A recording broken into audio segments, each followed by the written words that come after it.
Never ever put your insulin in the checked-in luggage. That moment when I realized, okay, I'm actually in the middle of nowhere. I don't have no way to inject insulin. That was quite scary. And I think I learned from this. What do you do when you get to security? Do you go through the scanners? Do you send everything through the scanner? Do you require like a pat down? How do you handle it? Okay, so this is not how it should be handled. Hey everyone, welcome to the Diabetes Unlocked podcast. I'm Tom. And I'm Christelle, and between us, we have over 60 years of experience living with type 1 diabetes. And in this episode, we'll be talking about travel with diabetes. So everything from what to pack, how to get through security, and maybe most importantly, how to stay safe when outside your home. Yes, and we'll be sharing our favorite tips, hacks, and strategies for traveling, plus some personal travel fails, like the time when I got stuck without insulin in the middle of desert. So that's coming up.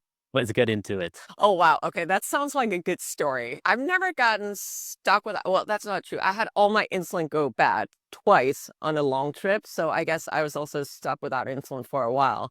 And that's scary, right? I mean, that's how we stay alive. Do you want to go into a little bit more detail of your story, or do you want to sprinkle it in later on? Yeah, I think we can kind of start with that. Maybe just to kind of kick it off, I would say that, traveling is, I would say, an important part of my life. And I think that goes for you as well, because I know you travel quite a bit and I travel for both work, fun, sort of a hobby for me, but also part of my job. And also one thing I want to say before I share the story is I like to travel light. I don't like to pack too much. I just like to have a small suitcase, not too much stuff. But I guess traveling with diabetes adds another layer of complexity. So whenever you travel, you just need to bring certain things with you, like insulin. I know that, but there were actually 2 times when I ended up without insulin or without, the way to inject insulin, and I was out of my home and I was sort of in trouble. And just to add a little bit of the background or context, I use insulin pump, as you know, Crystal, but for anyone who is listening, so I only have a rapid acting insulin in my insulin pump. So whenever I run out of that insulin, I only have, 3-4 hours until it's completely out of my body. And then whenever that happens and I don't inject more, I might get into hospital quite soon if that happens. Anyway, it did happen to me. And first time it was not that serious because I was in a high school overnight trip, and we were staying in a campsite with my class, and my insulin pump is telling me, okay, you have only 20 units of insulin left in your reservoir. So I'm like, okay, I'm probably gonna fill it up. And I actually went to fill it up right away, and I realized, oh, I actually didn't bring any insulin to this trip. So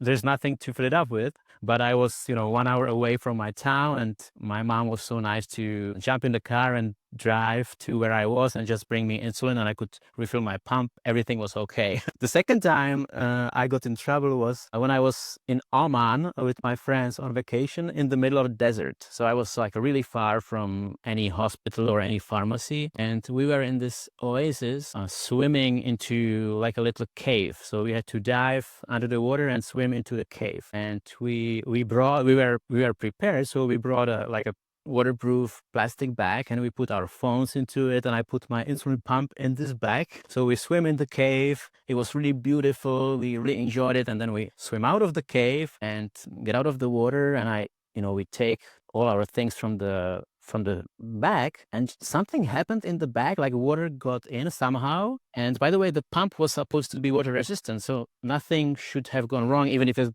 did get wet. But the pump was dead. Like one of the phones in the bag and my insulin pump were dead. So I tried to put a new battery in. I tried to change the cartridge, like everything, nothing worked. It was basically dead. So I had insulin. I had actually 2 vials of insulin with me and on me, but I didn't bring any syringes. And because the pump failed, I had no way to put that insulin to my body. So we jumped in the car, we drove 2 hours in the closest town to find a hospital. It was half hospital, half pharmacy, where I could get some syringes. And that served me for the rest of the trip. I was just injecting myself every 3 hours with that fast-acting insulin to make it through another, 4 or 5 days on that trip to Oman. But that moment when I realized, okay, I'm actually in the middle of nowhere. I don't know where the pharmacy is. I don't know anything, and I don't have no way to inject insulin. That was quite scary. And I think I learned from this. And since that experience, I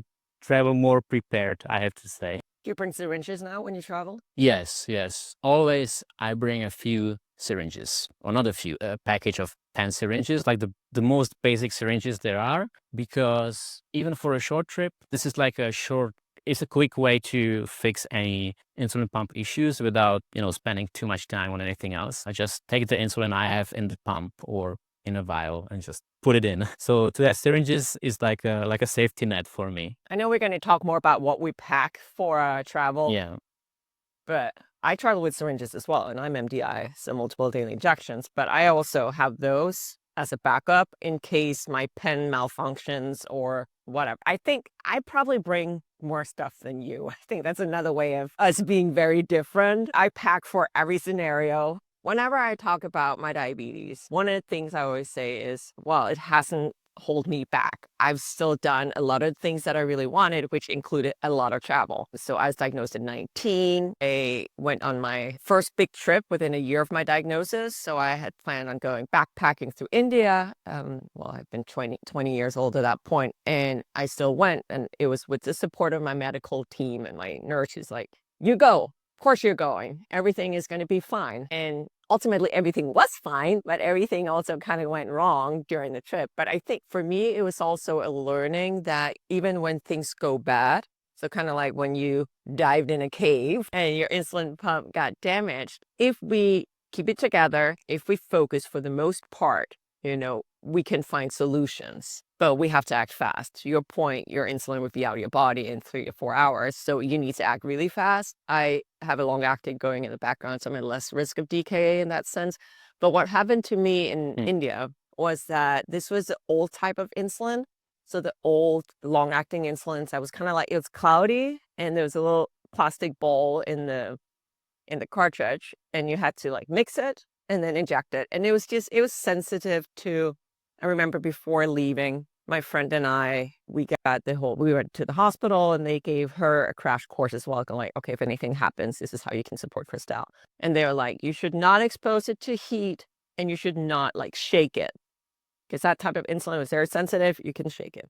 And she and I went to India and we went on a camel trek to the desert on a cart. So that means we were like this all day for like 2 weeks, and the temperatures were going up, down, up, down. And I didn't have like good cooling technology back then because I think I had all my stuff. That's the other thing. I had all my stuff in thermos. So just like all my insulin pens stuffed in thermos. So they're in thermos and they're being shaken. Obviously, the insulin went bad, which was not ideal. But I still had my rapid acting insulin, my mealtime insulin, meaning I could do like you do, and inject insulin every, 3 to 4 hours and stay alive that way. And this was back in 98, which also tells my age. So the way I didn't have a cell phone at that point. So the way that I communicated with I don't remember if I told you this in our first episode where we talked about diagnosis stories. But anyway, the way I communicated with my diabetes nurse was by fax machine, of all things. Yes. That makes me sound ancient. I mean, that's also the only time I ever used a fax machine, I think. So I'd like write my diabetes nurse a message like, so my insulin is kind of like, looks all wrong and it's not really working. What do I do? And she's like, we need to find something else. And we did solve it.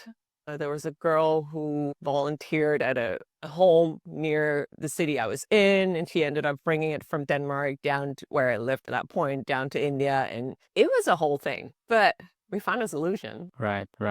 That's great. Yeah. And I guess by the time she brought that new insulin, we just had to use your fast-acting insulin, and like I did in Oman, I had to get up like I think in the middle of the night, like every 3 hours, I had to take a shot. At night, I did it only once. Basically, I did it before going to bed, and then I woke up in the middle of the night, and then in the morning, I did another shot.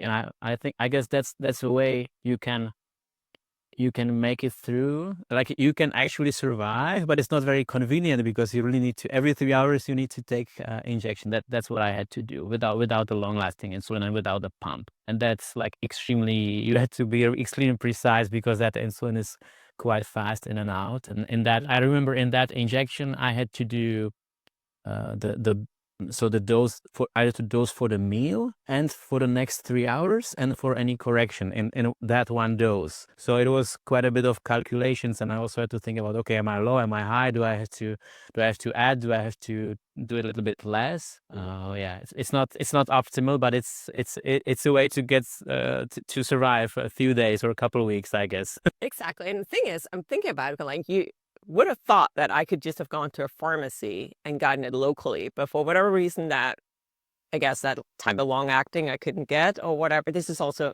many years ago, right? So I think I traveled, I think it was in Costa Rica, and I went and I talked to the local pharmacy because I was just, well, I was considering moving there for a while and just like living there as an expat. And I wanted to know what, I could get. She's like, just show me a photo. I can get pretty much anything for you. It's going to be cash paid though. So I think it really depends on where you're at and also depends on how much you can spend, I guess. Yeah, yeah. And I think that's a great way to transition, because one of the things I have, one of the things I wanted to talk about is like our tips or our strategies we use, not only for packing but also like preparing going abroad, depending on how long we go for, where we are going. And I think one of the things to consider, at least for me, for sure, is also where I'm going, because I know in a lot of countries in Europe you cannot buy anything over the counter. You need a prescription.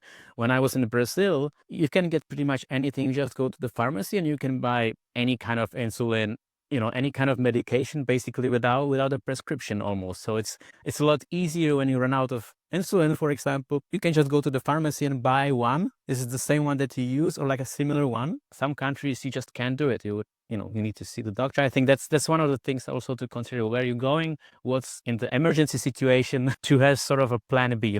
If I need to source something locally, how can I do it? It's probably not the first thing we think about when we go somewhere for vacation, but when we go for longer time, maybe that's one of the things to also consider. Like, I think the first step in like any sort of travel or vacation or traveling for work is packing, right? Getting ready. Do you want to share how you approach that? Well, I think it depends. First of all, of course, it depends on the length of the trip. Second, I have some basics that I always bring. So I always bring, I think I just mentioned syringes just in case. So I use insulin pens. I use a long-acting insulin that's in a pre-filled pen, and I use a rapid-acting insulin that's in a smart pen. It's called an InPen. So for that one, I use cartridges. Okay, so I have this like, okay, if that pen or any of the pen fails, I want to be able to pull out insulin from these insulin pens. So that's why I bring syringes. I've never had to use them.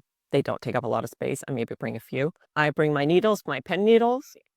And don't always. I sometimes bring extra insulin and I sometimes bring extra CGMs, but not always. And there's a little bit of explanation to that. But I always bring a whole glass of glucose tabs. That's an absolute must for me. I do not travel anywhere without fast-acting glucose, and sometimes also like fruit strips to have some other carbohydrates with me. So I focus a lot on, I don't want to be in a place where I have a risk of going low and not having anything to treat it with. And I also just want to make sure I can always get insulin out of my pens. So I think that's the two main things for me. If I'm covered there, I know, I'll be fine. But to give you an example, so I just went on a short trip. I was gone for 5 days. I live in Florida right now. I just went up to DC, Washington, DC, and I know if anything goes wrong, I can go to a local pharmacy there because, it's not a big deal.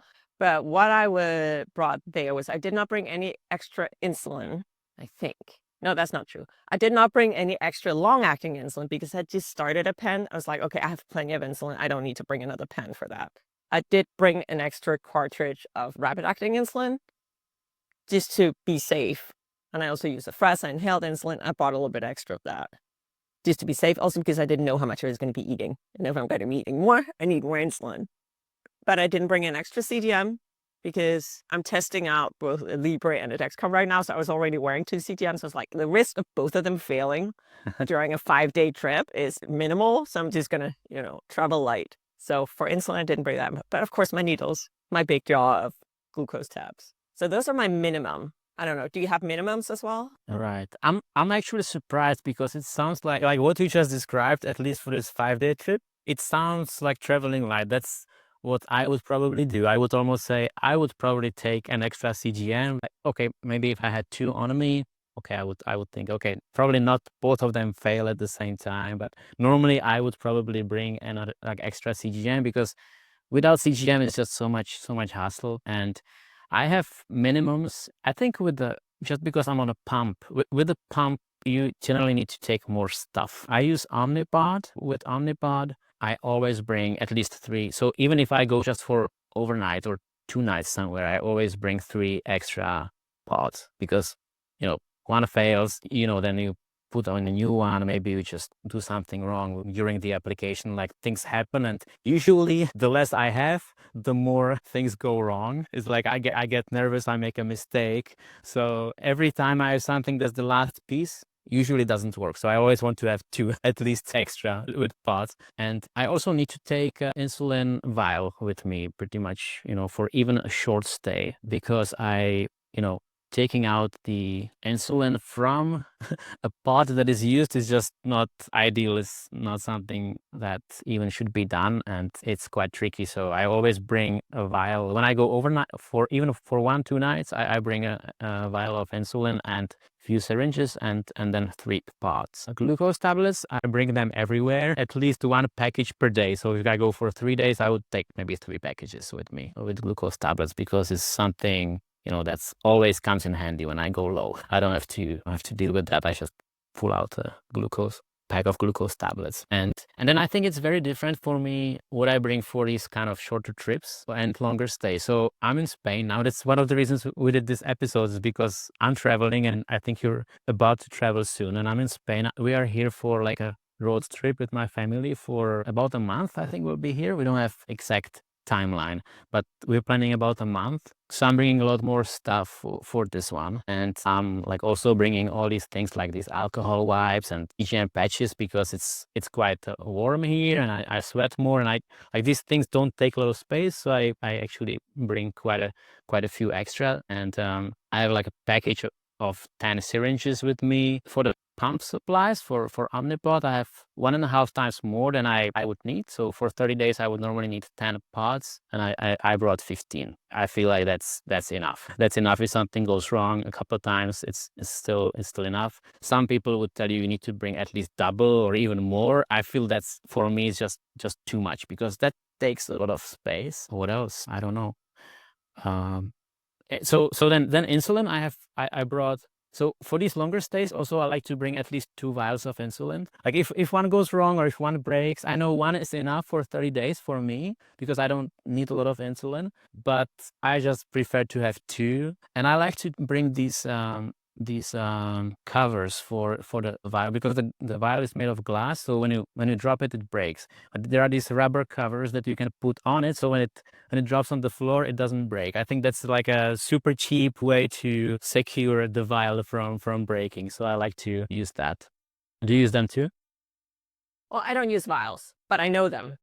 Oh yeah, true. Yeah, so I know them. I have dropped insulin cartridges before and they break, but they're like Mm. in a separate like little foil, so foil and plastic cover. So if you drop it while it's still in there, it's be fine. It's funny. So I'm planning for, as you just said, for a long trip. I'm planning to be gone for 4 months over the summer. And it's interesting. Yesterday, and this is, I think, the 4th time I'm doing it, I went into the fridge, I look at my stash and I calculated, okay, how much do I need per day? I went back and looked at my reports. I go, like, am I still taking the same amount per day? I did the math and I was like, okay, I have enough insulin here to bring with me to stay alive for 4 months. It's the 3rd time I've done this. And every time I get to the same result. Yes, Christelle, you have enough insulin here to stay alive for 4 months. But it's interesting. For whatever reason, I have to go back, calculate it, and just make sure there's enough. So I'll be traveling with a lot of insulin. And I've done that before. And what I usually do is, to your point, I pack extra. I don't just pack for, let's say, I think I got down to, well, it's about 15 units I use a day of the rapid acting insulin. Again, this really depends on the person, right? But that's about what I take a day. So I was like, okay, so, how much do I need? And then I bring like an extra 5 pence or so, just in case, because insulin can go bad, as I also told the horror story of my India trip before. And you might drop a cartridge, all these things, right? And specifically where I'm going to Europe. I'm going to be spending a lot of time in Denmark with my family. And in Denmark, I can't go and buy insulin just over the counter. So if I run out of insulin there, I'd probably go to the hospital, but it'd be challenging. It's not like in Costa Rica where I was like, I could just go buy it. So I think for that trip, I'm very dialed in on, you know, getting my little supply of insulin ready. The other thing is CGMs for that one. I also want to bring at least 2 to 3 extra CGMs, so like a month extra. So I'm going for 4 months, but I want to bring enough CGMs for 5. And I ran into the issue here that I don't have that amount in my closet. I store my CGM in my closet. I don't have enough. My insurance only gives me enough for 3 months at a time. So right now I've run into the issue of, well, I can't refill my CGMs in time. There's different ways. I do want to say there's different ways to get around that. The last year when I traveled, I reached out to my insurance company. And I explained them. I was like, I'm leaving. I'm not going to be in the States. Can you give me a vacation supply? And they said yes. So last year they were good. One year they said no, and I had to buy a month of supply cash, which, it's expensive and unfortunate. But Yeah. I just want to say, anyone, if you live in the States, if you have commercial insurance, definitely try to reach out to your insurance and just tell them what's up, and they might give you a vacation override. I mean, they do want you to be healthy for the most part. Right. And that's super annoying that it's not like automated. And when I think how it works in Europe, I think most of the time when I go for I don't often go for more than 3 months, but I did go a few times. I did go to Brazil or to the US. I even lived there for like a year, and I just was sourcing the supplies from Europe still, and they gave me, I think, at least 6 months in one go, and I was able to agree with the supplier. It was CGM, I think, and insulin pumps. With the supplier, they gave me the supplies ahead of time, and then they would build the insurance company later on. I'm not sure if this is maybe a gray zone. I'm not sure if they do this with everybody, or if I was just lucky that I talked to someone who kind of did me a favor. But I found it nice that I didn't have to pay for anything, and I didn't have to go back and forth every 3 months. I could source the supplies for a longer time. So it sucks when you can't get it like this, and when you have to pay for something out of pocket, although it's actually covered. Yeah, I think you're right. It depends on the country because back when I still lived in Denmark, I did an exchange when I was a student. So I was in the States for 6 months going to school. And this was before I started CDM. But back then they were like, yeah, what do you need? And I got the supplies for the 6 months. My insulin from, covered by the state. So it definitely depends. Also, I mean, again, last year my insurance was great and they were like, yes, we'll give you an extra month. But it's just, I guess it might also depend on who you get a hold of at the insurance company. Yeah. So when you're going to Europe, you shared what you are taking with you. So are you packing these things in your check-in luggage? Because I know some people say, oh, you should always have all your diabetes supplies on board of the airplane. So I guess you have to fly. You're not taking a boat ride to Europe. You can. Are you taking I everything can on do that, board? but I'm not doing that. I am flying. You can take a boat. It takes like 2 weeks. I looked into it at one point. My husband's like, yeah, no, we're not doing that. It also sounded a little boring. Anyway, I pack the majority of my things in my carry-on. So the thing is, insulin should not be put in your checked-in luggage because it can go bad. Too cold, it goes bad. It's going to be really cold in the hold. So never, ever put your insulin in the checked-in luggage. I always carry enough with me in my carry-on to keep me going for at least a week, just in case they lose my luggage, which they always do. My luggage is always left somewhere going on her old little like vacation somewhere, and it's been up to a week at one point. So I'm like, okay, I need to bring enough needles. I need to bring at least an extra CGM and all my diabetes in my carry-on. And then did I just say all my diabetes in my carry-on? All my insulin in my carry-on. So for the most part, because CDMs for 4 months take up a lot of space and I only have so much space to play with, right? So often I will put my CTMs in my checked luggage. And that hasn't been a problem. I know some airlines actually allow you a medical bag. I don't know if you ever tried this, but basically you can bring an extra bag on board. So usually you can bring a carry-on and a personal item, like a purse. And some airlines also allow a medical bag where you can then have your medical stuff. Okay. I find it's a little harder in Europe. The US is more accommodating for stuff like that. So I haven't really been successful with that. To be honest, I haven't really looked that much into it either. Yeah. The Yems goes in the check luggage for the most part. Insulin goes with me.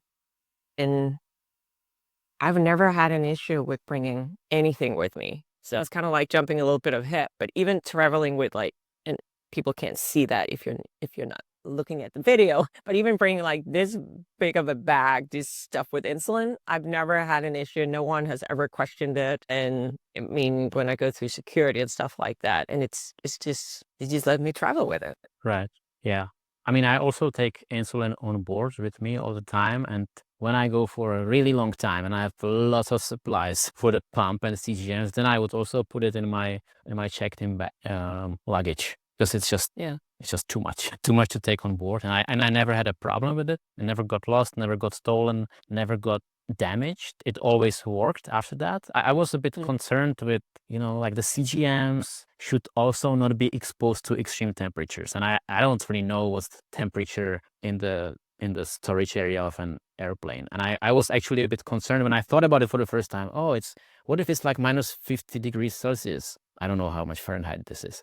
It's like really cold. It's like in Antarctica cold when you're like 30,000 feet in the air. It's really, really cold. It's extremely cold. So I was wondering, something go wrong with the CGM, but it never did. I feel like I never had any problem with like Omnipod or any other pump supplies or CGM not working after being That's awesome. in that checked in baggage. Yeah, but insulin I always take on board, so I want to ask you this. So when you take your insulin on board, how do you keep it cold, or how do you think about it? Because I know, like, when I've traveled for the first time, I had this cooling patch, and I was like super concerned and super careful about it. And then I was, the more times I go, the less concerned I am, because I feel like, does it really need to be refrigerated when I'm just traveling, like 6, 8 hours, maybe 24 hours? And the whole time I'm in my room temperature, do I really need to refrigerate it? So do you bring like a cooling case with you on board, or how do you do this? So I was about to ask you the same. I mean, just for people listening who don't necessarily sort of know the number. So insulin should not get warmer than 86 Fahrenheit, that's 30 degrees Celsius. So that's the main temperature that I think about, because then it can go bad. You can't necessarily see it goes bad. It just won't lower your blood sugars, which is not really what we want for insulin, right? So I carry it. I have a big carrying case specifically designed for insulin. So it's insulated and it does allow for one cooling element. So I usually use that for the big amounts of insulin. I think anyone who's been following me for a while probably seen it. And because I show it every summer, like, no, I'm going for 4 months. Here's the big pack. It's just convenient. It fits all of it. Again, it allows for one cooling element. But my main concern is, where am I going? If I'm going to somewhere where it's really warm, I will focus more on bringing coolers or having my insulin stored in a cooling element. On the plane, and like you, for the most part, I'm like, it's probably going to be okay. It's not like if we leave insulin out on the counter in the kitchen for a day that necessarily goes bad. I focus on that 86 Fahrenheit, 30 Right. degrees Celsius. So I do have medical coolers, which you can get a lot of different brands. You can get some that requires a freezer, some that don't require a freezer, some that you just submerge in water. There's a lot of different options, but I would say that's not usually on the plane. Right. Yeah, and I think about it the same way. And right now for this trip that we're doing, we're traveling with a car, and some days we're doing quite a lot of driving, and it's actually quite warm. So I feel in the car is actually, there's more can go wrong, especially when you leave the car parked somewhere in the sun in the parking lot for a few hours. If you have insulin in it, then it can go wrong actually really fast, because the temperature in the car can go really, really high, like way over the 82 Fahrenheit or 30 Celsius that you described. When I travel with a car, I usually bring a cooler, so it's always insulated, and it's always, there's like a cooling element. As you said, I have the same thing. I have like a little steel what is it? It's like a case, a steel case that I can put Thermo. the cooling element into it, a thermal, and I can put insulin pens in it. I can put my vials in it. I can put everything, because when I go for longer time, I think I forgot to say that, but I not only bring syringes, but I also bring, long-lasting insulin. So I bring a couple insulin pens with long-lasting insulin in case something goes wrong with the pump, and that also need to be kept in a safe temperature. And funny thing is, and maybe we're like transitioning a little bit to also like what happens when we are in the destination.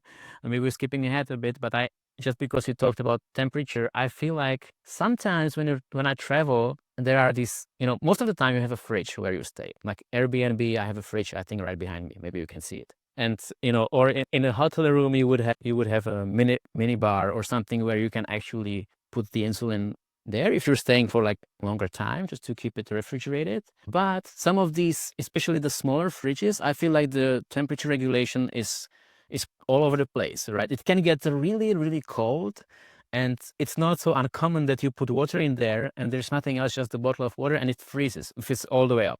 So I had, I'm really careful with putting in these insulin in these fridges, because I'm worried, like, what if it's too cold? Because when the insulin freezes, I think that's also quite a big problem. It can also go bad quite fast. So that's, I'm getting a bit ahead, but that's another thing related to temperature. Shouldn't get too warm for too long time, but also not too cold for too long time, which is Yeah. something sometimes counterintuitive, right? Because fridge should be the safe place for insulin, but it's not always true. Yeah.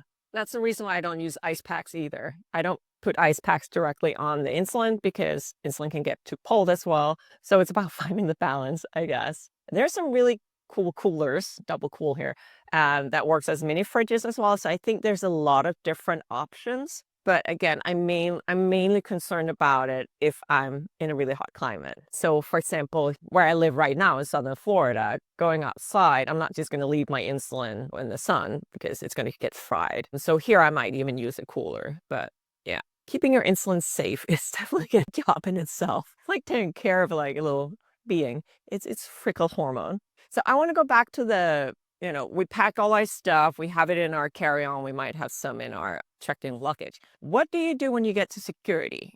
Do you go through the scanners? Do you send everything through the scanner? Do you require like a pat down? How do you handle it? How do I handle it? Okay, so this is not how it should be handled. This is just how I handle it. I don't know the exact rules. So what I'm going to say is just what I do. And it's not like somebody should do it the same way just because I said that. But I think the procedure is actually different in the US and in Europe. Because in the US, when I was last in the US, you have these full body scanners where you have to like stand with your hands above your arms above your head and like feet wide and everything. And the scan goes through the whole body. So by the way, I go through everything with my CGM on. I just go through anything. So both the body scanners in the US and the metal detectors that are in most European airports with my CGM on. I don't even tell anybody because, it doesn't ring the alarm for the metal detector. For the full body scan, I think they can see it, so they kind of do the pat down anyway. And the same with Omnipod. I just go through the thing. I think with insulin pumps and CGMs, it's not recommended to send it through the X-ray. But if I have something in my onboard luggage, let's say I have a couple CGMs or a couple Omnipods in my onboard luggage, I also just send it through the X-ray. It's probably not what I should be doing, but I do it. And I never had any problem after that. So I just like, I don't want it to be too complicated. I just want to kind of like fit in, like be like everyone else, and then not to spend too much time with these security officers, because I think they have enough work to do. So I don't want to create extra work for them. And like, if they don't have to pat me down, I don't make them to do it. But I think it's totally fine to do that. But I try to sort of blend in and go with the flow. Yeah. What do you do? I do the same. I go through X-rays. I go through the scanners. I do all of that. Yeah, and my CGM's never had an issue either. I believe that it's not necessarily recommended. They say, hey, request a pat down. Requesting a pat down, this takes extra time. And since I've never Yeah. had an issue, I'm just like, whatever. To Tom's point, It might not be what's recommended. This is just what we do, right? So I have kind of a funny story. So I went to security, one of the scanners, and it was, I think, 4:30 a.m. So 4:30 in the morning, very early. Everybody was tired. And it was one of those scanners. And to your point, when you wear a CGM, that shows up on the scanner. And this CGM I was wearing up on my right arm, I think, just, on this side, actually, just below my deltoid. So up on my shoulder. And she's standing there. She's like, okay, we need to do you need to touch it and we need to swipe your hands, which is normal. So I touch it. It was on right shoulder. I touch it with my left hand. She's like, okay, swap my hands. She's like, okay, now touch it with your right hand. And I'm like, my body doesn't move like that. So basically, it was not possible for me to touch it because my right arm couldn't. Right. And it was the funniest thing ever. Everybody was laughing and all the other security officers were laughing as well because I was like, my body doesn't move that way, and it was a great experience. Not a great experience, but it was a fun experience. And I think that kind of sums up overall me going through security with my diabetes. I've never had an issue. I've never had anyone give me grief. I've had one time, I think that was in Thailand, where they were very mystified by my Afrezza. It's inhaled insulin, and it doesn't look like normal insulin. So they were like, what the heck is this? But still, I explained it, and then they let me go, right? So it's never been stressful for me. I do bring a doctor's note. I don't know if you do that. I have a doctor's note that says, hey, Christelle lives with type 1 diabetes. She needs to be able to bring all these things with her. So I bring that. I've never had to show it. I think the only thing that's ever been dinged a little bit was I have these needle cutters. So basically, I can stick my needle in it. I can cut it off, and it's like a portable sharps container.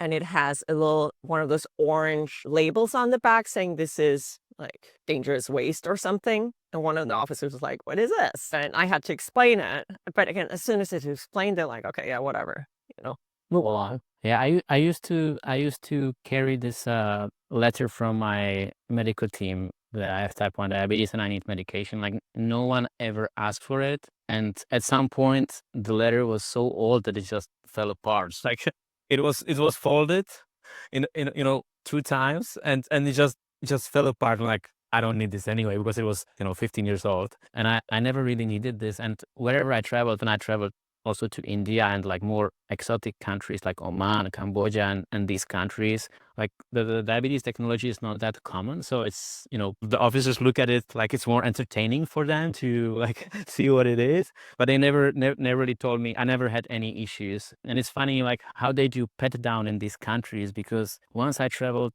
to Kashmir in India, and I think at that time was not the safest area. There were, soldiers everywhere, and they do, I think they pet me down 7 times, and they did this with everyone. But the way they pet you down is just they touch you on your shoulders a little bit and then on your hips. So I guess just to make sure you don't have guns on you or something like that.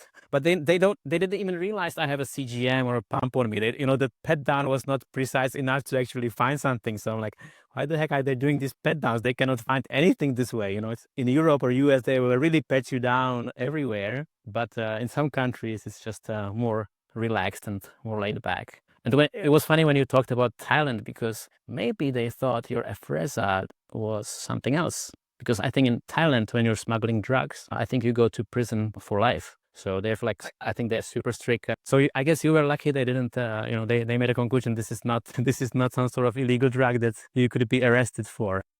Yeah, I think it's also, so those who don't know Afrezza is a powdered insulin. But it's sealed in foil packages. Within those foil packages is this little plastic sealed pods that has the powder in it. So yeah, no, but you're right. You're right. It's not a country where you want to travel with illegal substances, which I don't do anyway. So that's all good. But yeah, no, never had an issue. Had curiosity, which I think is fine, but never an issue. I think if you do feel like, hey, I don't want to bring my stuff through the x-ray, again, just ask for a pat down. If you're in the States, set aside extra time. Because, for example, if you're a female and you require a female officer to pat you down, you have to wait around to make sure that there's somebody there. They might not be around, especially if it's a small airport. That doesn't mean it's not in your right to get a pat down. Just, I think we have to also be conscious that we have to set aside the time to do that, right? But yeah, I just go through it. I also have TSA pre-approved now, which is a again, a US thing where I don't have to take off my shoes. I don't have to take my laptop out of my computer. I get in a special line and I just want to get through that super fast. Yeah, that's And great. That's great that you can do that. It's always nice when you don't have to deal with the airport security. It's just one less thing to deal with. But I also heard in the US you can pre-board if you live with diabetes. Like you can board a plane amongst the first people, and that way you kind of avoid having to, like, you make sure that you get your luggage on board, however the plane is full. I think we can't really do that in Europe. I think it doesn't exist here. I didn't really do much research, but I didn't see anywhere such rule that someone who has diabetes could board with priority. So I think there's a US. few There's a few diabetes things. So one thing that I believe is now also in Heathrow, at least in London, is that you can get the lanyard, Okay. the invisible disease lanyard that you can ask for at the airport. So basically that just indicates that, hey, you have an invisible disease, which can be a lot of different things, right? So some people, if they're afraid of, like, for example, passing out, if they're hyper unaware or something like that, or if they just, yeah, if they need the airport personnel to know that they have diabetes or have an invisible disease, but don't want to go around with a sign around their neck saying, hey, I live with type 1 or type 2 or whatever, you can get that lanyard. I think it's green with margaret flowers on it, I think, or daisies. Anyway, so if you see that in the airport, that's what that means. And then there's a pre-boarding. Yes, in the States, a lot of airlines allow people who need extra time to board first. I've never done it because I never felt like I needed it, but it is all right. So I believe the way that you do it is that you just go up and then to the counter before boarding, say, hey, I will be needing pre-boarding because I have a medical condition. You don't have to tell them what it is. You don't have to explain anything. You just, let them know that's it. And then you board with the families and stuff like that. Do you usually board the airplane amongst the last people? Are you like one of the last people to board, or are you somewhere in the middle? Sounds like you're not the first one who is like standing there in the line already like an hour before the gate So, and opens. I don't have any status right now. Back when I traveled a lot for work, I used to have status with some of the airlines. So I would be one of the first people on board. I group 6 out of 9 or something like that, at least last time I traveled. So I'm not the first, I'm not the last. Have I had my luggage not? Well, I mean, even some of the planes here in the States, and I'm sure in Europe as well, are so small that they don't allow you to bring your carry-on.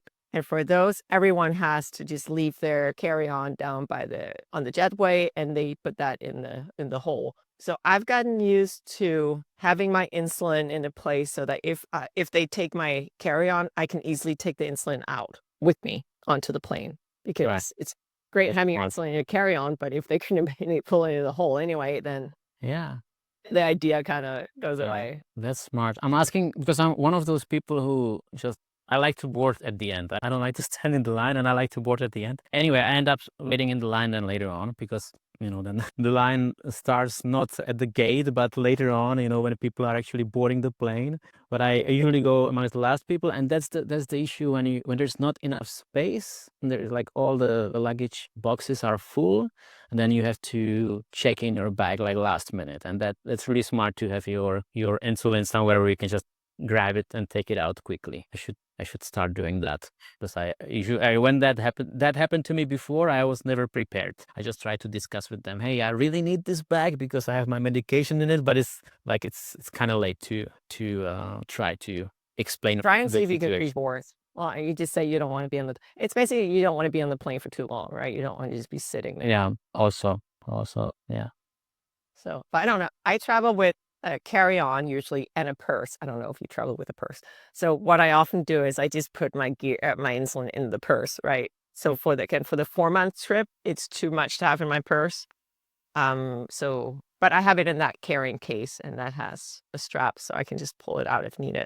But it's been a long time since I've had to force check my carry-on. Right. I don't use a purse, but if I was using one, I would definitely put my insulin there. So we talk a lot about like the logistics, but I feel like we haven't touched on especially when it comes to flying or like long distance travel, to blood sugar management at all. And this is not a topic about to share how we manage our blood sugar, but I feel like there are certain aspects when I'm traveling, I might be doing certain things differently when it comes to managing my blood sugar levels. Is there something you do that is like different from your standard days when you travel? Let's say you fly to Europe or you travel within the US. Do you have any tips for or strategies for that you follow? There's a few. I mean, one of them, I guess, is also practical, is that we talked a kind of a little bit about this. I often do change your pen needle or your needles in general. I think what I said is I usually put on a pen needle on my rapid acting, so my meals at insulin in the morning when I take my first dose, and then I use that for the day.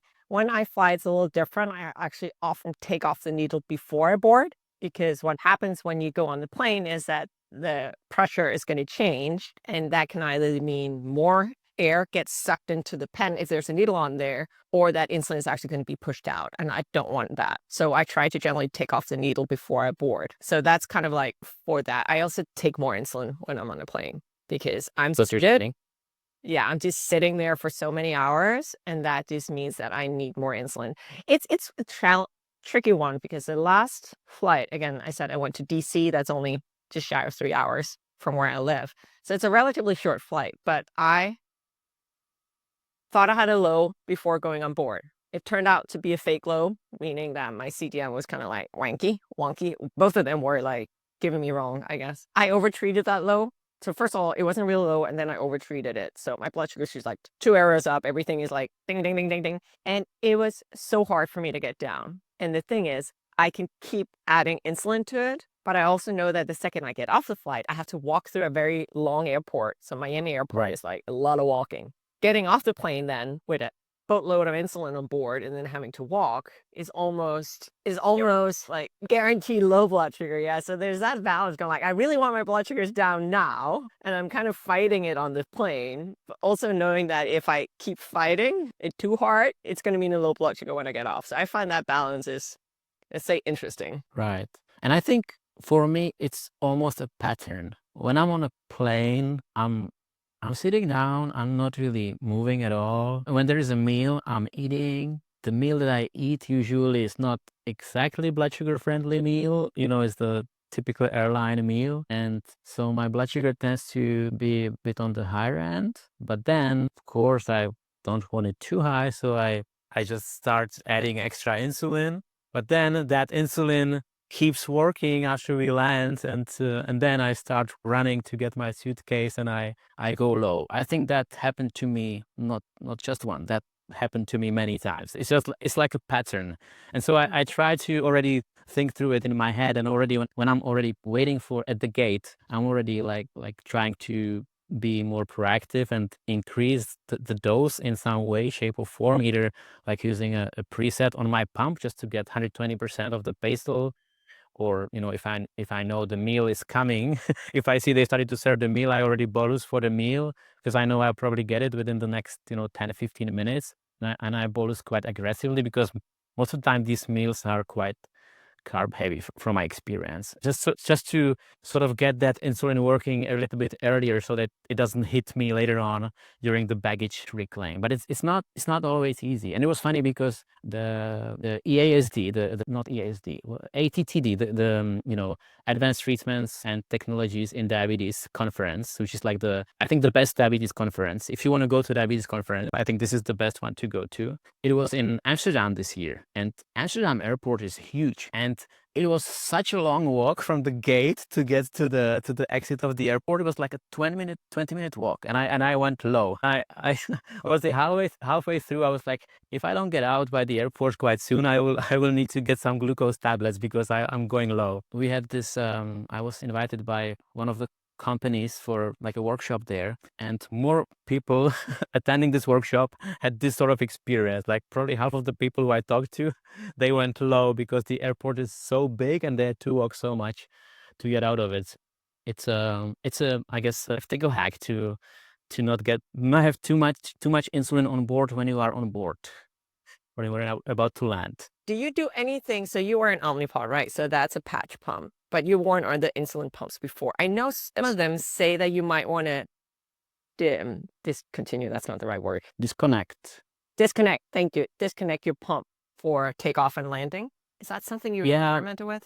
I have mixed feelings about this because I just described the pattern. Like my blood sugar is usually high when I'm on the plane, and then it gets low after landing. And I used to think it's something to do with an insulin pump. So I did a bit of research about this, and my it kind of confirmed my hypothesis. It's like when you're taking off, because of the pressure, you can get an air bubble in the system, and then when you're landing, you can get like more insulin released in your body. But then I did an experiment. So I disconnected the pump, and I was looking at the looking at the needle, like if the insulin comes out or not when landing, and it didn't, and I didn't see any air bubbles. So I don't know how significant impact this has. I cannot calculate it because I'm like, this is probably not so easy to calculate, but like theoretically, because of the pressure change, there can be something playing a role. And I think maybe some, as you said, some pump companies recommend to disconnect.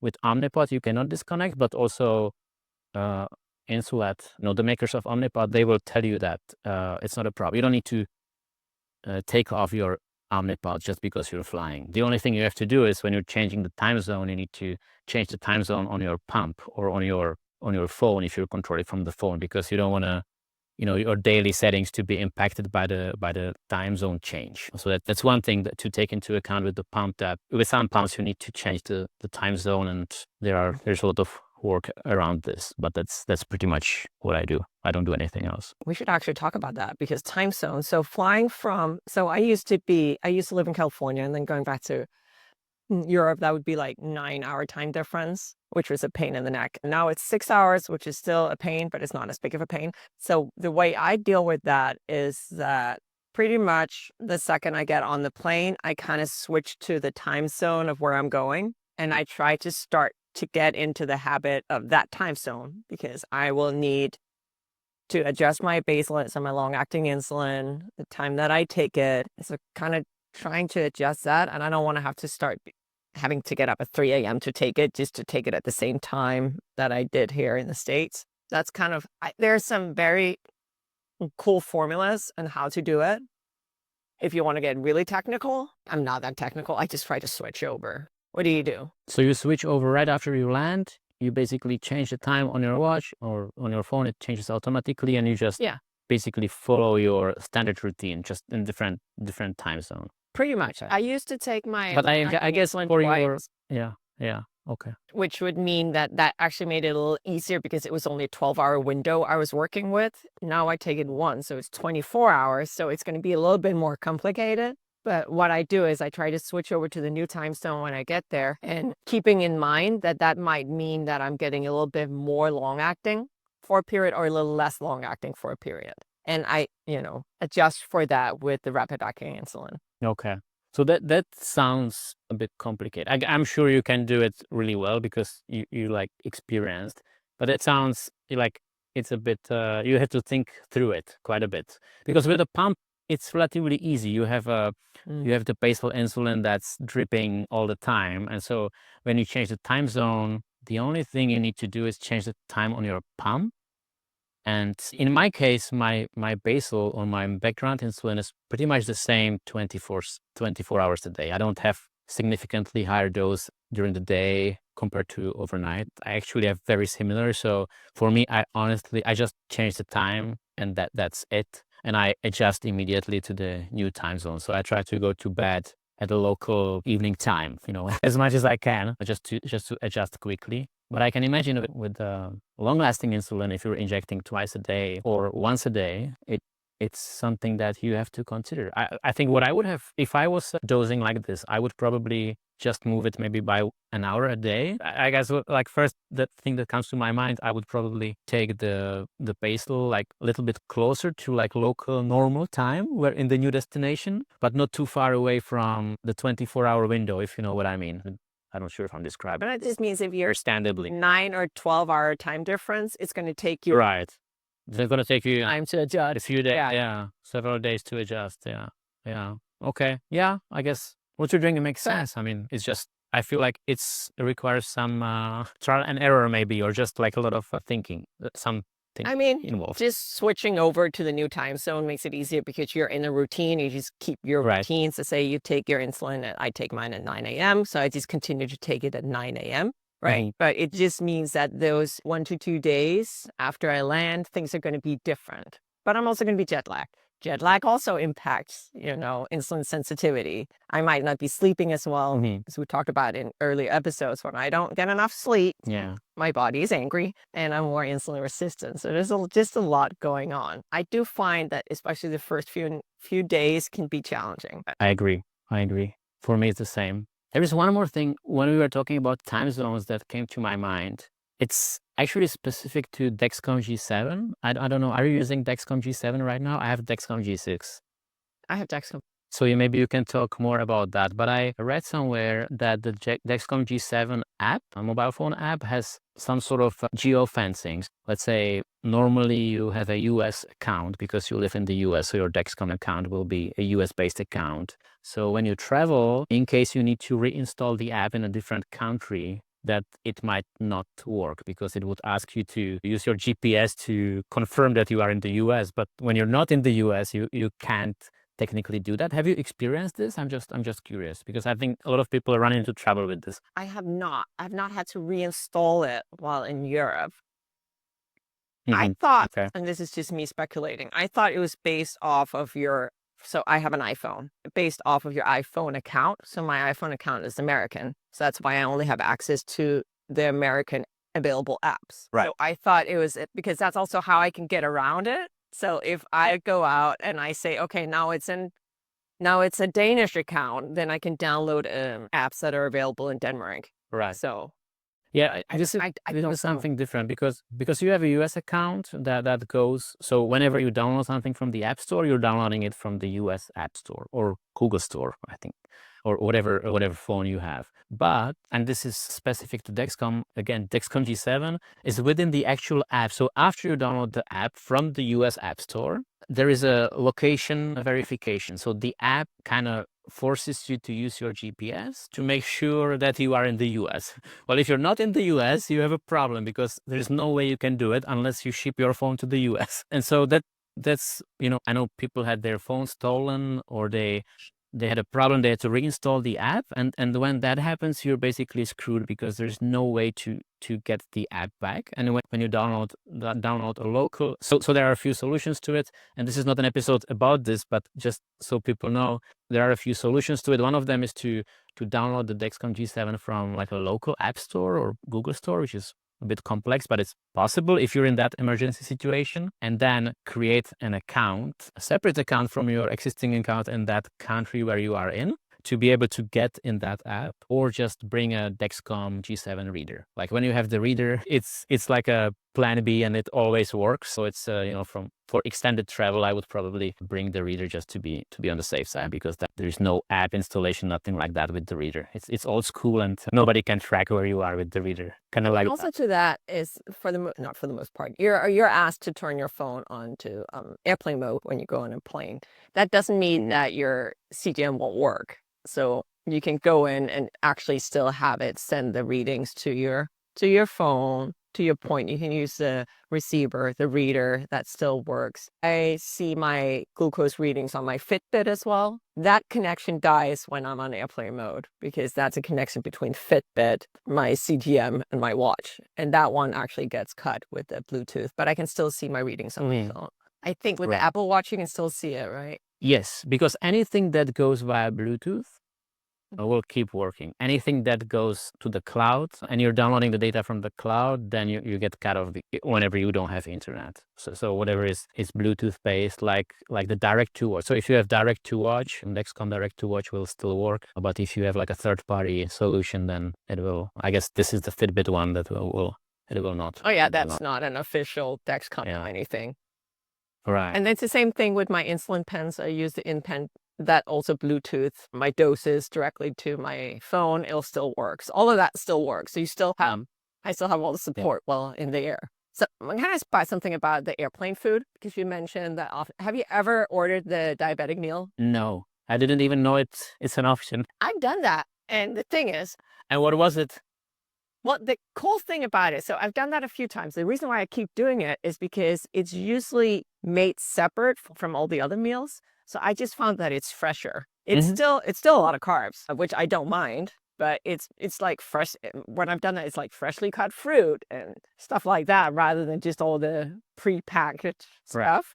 You might not get the dessert. So if you really want whatever cheesecake dessert they have on the plane, you want to order the regular meal. But yeah, no, I've done the diabetic meal again, mainly because I actually prefer the food that they put out there. Thanks for the tip.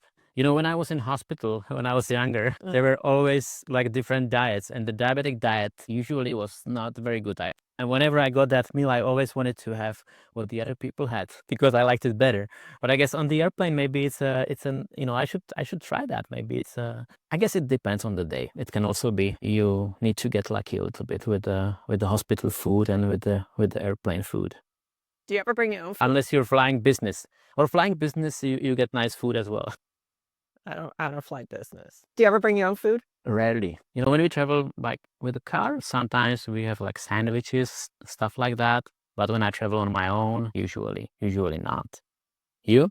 I used to back when I was weighing every grain of rice that I was eating. I also have, honestly, it's not a pleasant experience for everyone else when you kind of open up, whatever Ziploc with this and that. But I often bring snacks. I like to have something like a granola bar or something if I get hungry. I really like, so this is not a product placement, anything, but I really like the Kind bars and I like the Quest bars. So Quest bar is a protein bar and Kind bar is like a nut bar. And I find these are just really easy for me to manage my blood sugar when I eat those, and I like them, which is actually the most important part for me. Great. Yeah. And on short flights, you don't really necessarily, I mean, again, on a 3-hour flight, like the one I was on last week, they give you like pretzels, which I don't need, and something to drink. So I'll usually have a coffee, which I do need insulin for. But yeah. Mm, mm. Yeah, I have one more thing that I wanted to talk about a little bit. And it's sort of like, again, more comes to more like managing diabetes or managing blood sugar at the destination, like specifically when we are on like vacation or traveling more for fun, when we, want to experience maybe local foods. Like I'm in Spain, here is tapas. You just have to do tapas. Like when you go to Spain, you have to do a lot of tapas, and with a beer is just part of the, I guess, of the experience. It's the food I eat here is different than what I do at home, but I want to enjoy it. So I was wondering, should we also talk about, I sort of feel like when I go for this sort of vacation, I'm responding to my own question, sorry, but I'll let you respond as well. I feel like I need to like adjust my expectation a little bit, because at home, and I'm talking about this because I was just looking at my CGM yesterday, at my data for the last week, for the last 2 weeks, and for the last 30 days. And so for my 90 and 30 days, my time in range is 94 and 93%. For the last week, which is the time I've been in Spain, it's 86%. So it's like significantly lower. And I know I can fully attribute this to just eating out a lot more and eating, food that is harder to manage from the blood sugar perspective. I'm not like blaming myself, I should not do this because I take it as part of the experience. But I sort of feel like when I look at that graph, it doesn't really make me happy when I see that 86%. And then for the last 2 days, I see like 79%, which is below 80. I'm not used to seeing these. So I almost feel like I should be adjusting my expectation a little bit, or like my mindset when I go for these sort of vacations. And I haven't really done that before. But now that I looked at the data, I feel like, okay, maybe it's not really reasonable to have the same goals for vacation and time in range when you're doing something different from your daily routine and what you do at home, how you eat. So, I mean, I wanted to ask what you think about that, or how you think about that. And if you go for a vacation for fun, if you also, experience the local culture and local cuisine and stuff like that. Absolutely. But I do want to ask back to you first. So are you able to then switch your mindset? Are you able to give yourself some more grace about, not going for 90, which I mean, for anyone listening, 90 is very high. That's a very high time in range. It's great. but that's probably for most people not where they're at already. So are you able to give yourself more grace and say, hey, it's okay to be lower than that while you're traveling? Yeah, and thanks for pointing that out. I was not saying the numbers to like impress anybody or like just it's you can replace that number with whatever other number and just the lower number with any other lower number. But I think I can do it. But then when I kind of go into this, like I intentionally make the decision, okay, we will be eating out quite a bit. And I know that I cannot achieve the same blood sugar control. Like when I cook at home, something that I've eaten many times before, I know exactly how much insulin to take, when to take it. When I'm in a restaurant, I don't know when the food comes. I don't know what's exactly in it. I think it's not reasonable, and I think I can do that. But then looking at the numbers, I'm not happy. But I think I should be, not only making intentional decision, but also then later on when I see the numbers, I should be more in line with the decision I made. Okay, I made the decision, so it's okay. I mean, it's still like really good. It's still above 70%, which is the general recommendation. So it's comfortably within a range, a recommended range. So I think I can do that, but it still doesn't feel 100% comfortable, I would say. So it sounds like you have an inner dialogue going here. There's like a Tom on each shoulder go like, we should do this. It's okay. We should do this. And I think that's super normal. So yes, I do try to give myself some more grace as well for traveling. And Spain, you're right. You have to eat tapas. I was very surprised of how hard croquetas, I think that's how you pronounce it, hit blood sugars. I don't know if you had Mm, that, but mm. that's something it's like a deep fried little bowl of goodness. And you might eat one or two, and I would just find that would mess up my blood sugars tremendously. But it's a learning process. If nothing else, you can like make a sub goal for yourself. Like this is about figuring out how to dose for X, Y, or Z. But yeah, I definitely do try to give myself some more grace. Also, I mean, it can also be low blood sugars, right? One thing is dosing for food Yeah. and your blood sugars might be a little higher. But another thing is when especially city vacations, I'm walking even more than I walk. We already know I walk a lot, but I'm walking even more. So I'm pretty much walking all day. And that can also mean lower blood sugars, right? So, and that can also impact your time in range. So your average blood sugar might be lower, but and it's just, that's life, right? Whenever things change, it's going to be more challenging. And I'm not going to sit at home in the hotel and only eat my whatever Quest bars and to have better blood sugars. I'm going to go out and I'm going to see the city or go for the hikes. And I'm there for a reason. Yeah. All right. And I don't think it's going to kill me, honestly. I don't think a week or a little bit longer, a higher time in range is going to impact my long-term risk of complications, which is basically what we're trying to avoid. Yeah, definitely not, because it's like very short time when you think in the big picture. Is very short time. And I had croquetas yesterday, and I'm not sure if we're talking about the same croquetas. I am in the Malaga area, so it's like Costa del Sol, it's south of Spain, and they make it here. So you said it's a ball of goodness. It's fried ball of goodness. It's actually the ones we had is a tail of a bull. Is the one that you're talking about? But you know what I mean? The tail of a bull. I don't think I've ever ordered that. Okay. But It was really good. no, what I'm talking about is kind of like a little bowl of like cheese, and then you can have another filling. I often go for like the one with the pork, for example, and then it's breaded and deep fried. And you to get like three. Yes, yes. We got more of them, and they were breaded and deep fried. So maybe they make different kinds in different regions. Yeah, but these ones were really good. And so I actually have one more thought on this. So I've been here just a week, and I feel like I'm getting in a place where I have a little bit better. I can get better results with tapas. Like the more times I try different kinds, the more I know what to expect, and I can sort of adjust to this kind of eating that is like local specific. And it's something I feel like I can also learn, and maybe my numbers will also improve. And since I'm here for a month, maybe I should I should learn more, and then we can do a video about bolusing for tapas. Love it. I mean, what I sometimes do as well, if I'm completely in the dark, if I'm looking at something, I have no clue what this is, I have no clue what the carb count is, I'll sometimes Google it.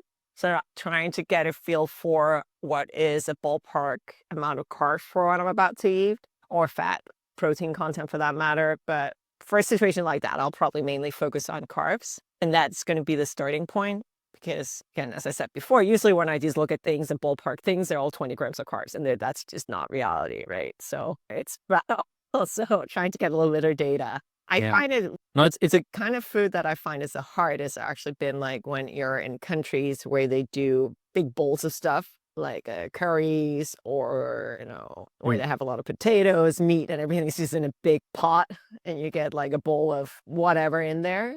I find those are a little bit more challenging. I'll still eat it. yeah. I mean, we should do an episode.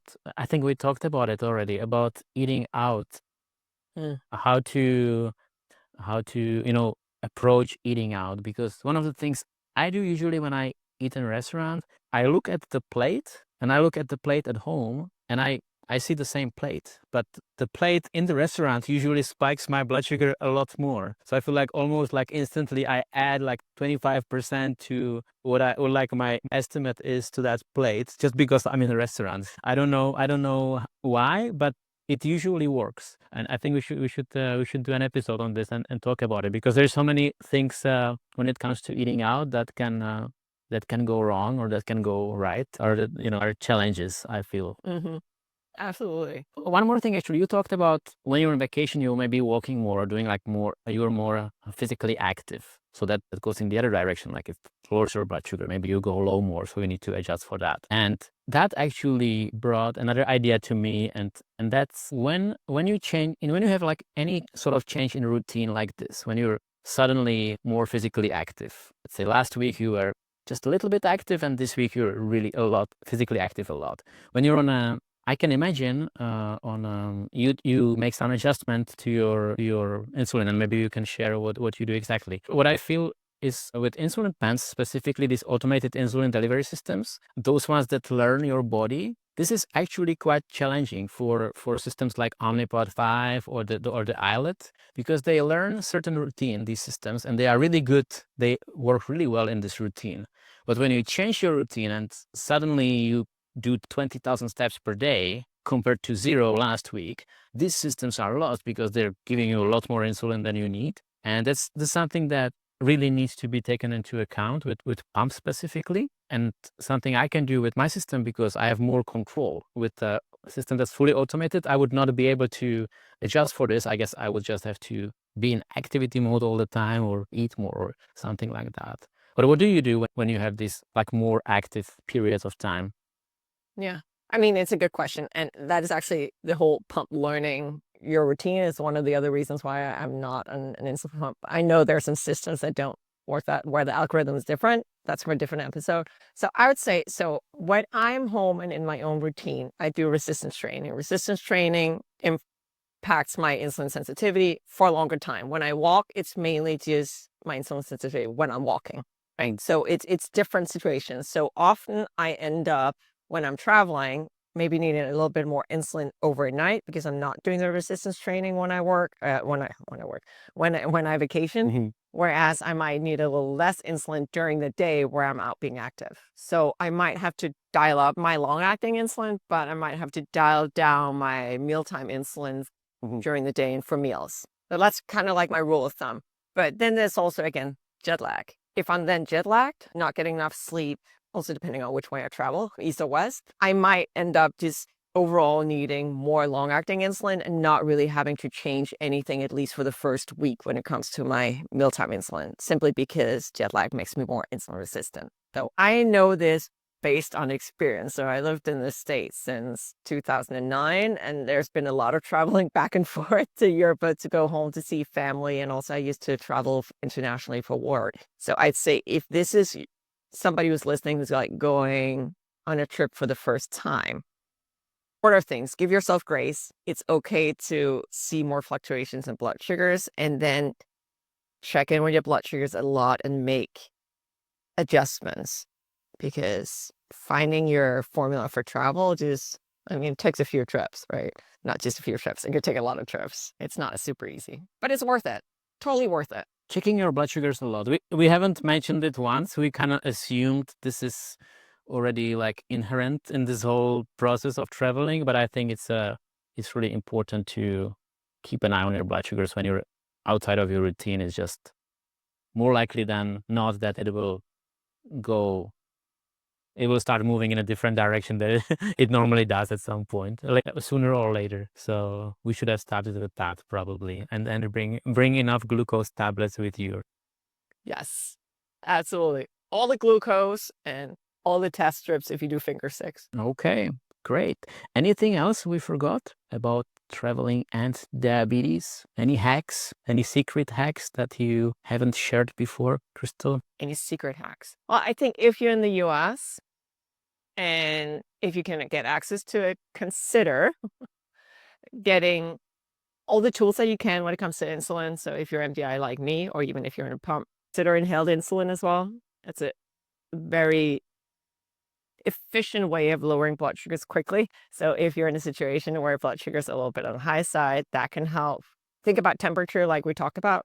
And if you need to, a carrying case of some sort, a cooling case, there's a lot of different options. I think both Tom and I talked about that on our individual channels. And just have fun. There's a whole world out there, and I think it's worth exploring. Yes. By the way, I'm going to the beach right after this. I want to go for a swim. The water is really cold. It's like 16 degrees, which I don't know. It's just cold. I don't know how many Fahrenheit. But my plan is, I don't know if you know, Wim Hof is this Iceman guy who's like known for cold exposure. He's just he has multiple Guinness records in like cold exposure kind of stuff, swimming under the ice or climbing Mount Everest in his underpants and things like that.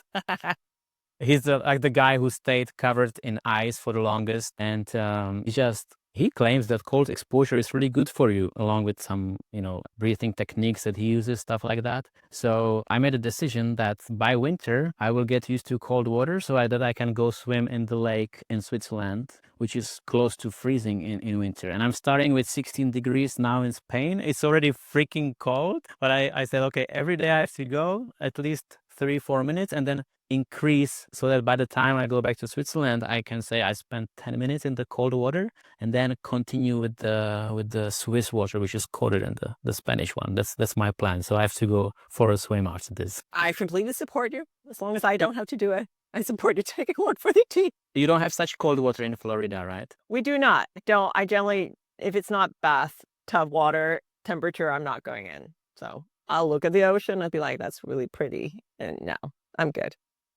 I'm also more of a pool girl anyway, so. All right. Well, there's lovely. Yeah, it was awesome. I'm sorry. Now I just cut you off. But yeah, no, this is really cool. And it was great to hear your experience. It sounds like we're doing a lot of the same things, but as always, we're also doing a lot of things differently, which I think is always what makes this interesting. So yeah, awesome stuff. Yeah, and yeah, same here. I really enjoyed this chat, Crystal, as always. And I hope people who are listening got some tips or at least some sort of shared understanding or some sort of, I don't even know how to say that. When you speak as two friends who experience the same thing and, no one else around you experiences this, traveling with all these things and all the complexities of diabetes, I hope that people enjoyed listening us talking about our issues and our problems. Maybe they have something similar going on, and hopefully this helps to someone. I guess that's a long way to getting to, if you have any other hacks that work for you that we haven't touched on, something that we forgot, please let us know in the comments. I'd always like to learn something new, what works for others. And yeah, don't forget to give us a like and subscribe to Diabetes Unlocked channel, because we will have another video coming up again in 2 weeks. Thanks a lot for watching. Thanks, Crystal, for chatting, and we'll see you next time. Ciao. Bye-bye.